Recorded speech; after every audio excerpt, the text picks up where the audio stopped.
Herkese merhaba. Şu an yanında Çağan var. Nasılsın Çağan? İyiyim, sen nasılsın? İyiyim ben de. Ne yapıyoruz? Nereye gidiyoruz? Biz Söyle şu bakalım. anda Tozkoparan İskender'in tiyatro oyunun provasına gidiyoruz. Evet. Biliyorsunuz ki yeni bir tiyatro oyunu hazırlıyoruz size. Çok yoğun çalışıyoruz ve inanıyorum ki buna değecek. Çok güzel bir oyun çıkacak, inşallah beğenirsiniz. Ben de aynı şekilde düşünüyorum. Çok eğlenceli. Çok da spoiler vermeden.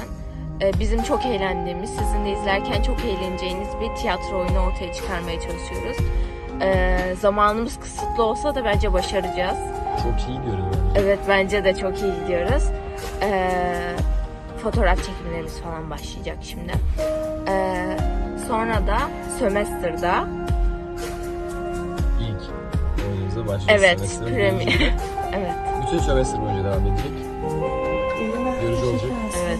Ama Çok yorucu olacak ama Eğlenceli değecek olduğu bence. için ikisi birbirini eşitleyecek bence. Evet.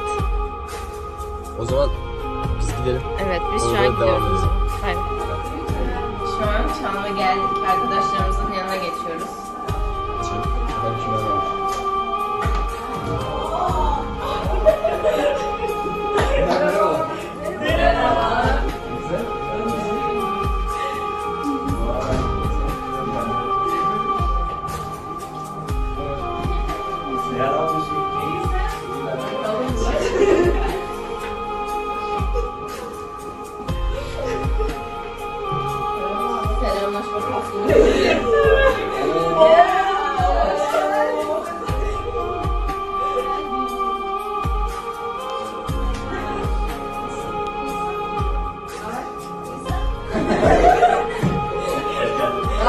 Ben soracağım.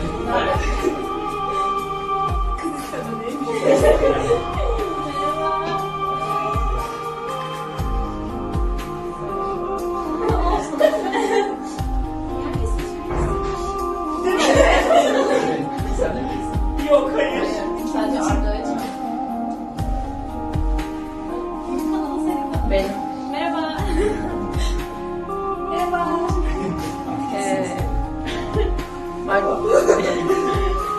Arkadaşları sen tanıt.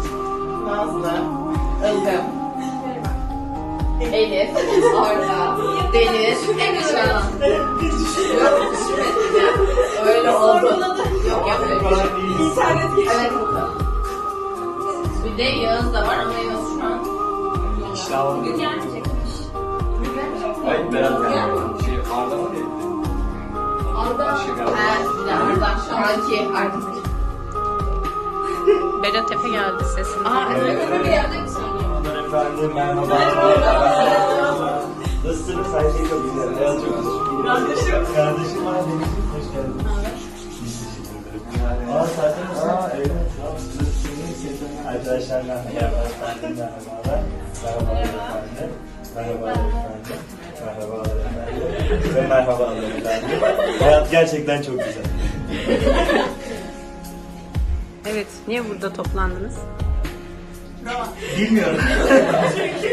Provamız var. Toplam üretkenlerin tiyatro oyununun provasını alacağız şimdi. Adam kral ya. Evet. Ne yapar bu Tozkoparan İskender tiyatrosu? Ne yapar? Ne yer? Kanal sahibi anlatsın. Bana yapar.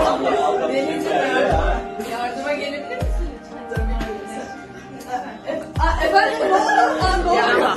Tamam anlaşıldı. Spoiler veremiyoruz. Evet veremiyorum ama Peki söylemem gerekiyor ki çok güzel bir tiyatronu geliyor. evet çok eğleneceğimiz. Bence mükemmel. Ne Ne zaman? düşünüyorsunuz? Çok keyifli çalışıyoruz ve bence çok güzel bir iş ortaya çıkacak. Ne zaman? mutluyuz hep beraber. İnşallah çok güzel bir Ne zaman? Ne zaman? sömestr tatilinde. Sizlerle birlikte olacağız. Beklemede kalın. Evet.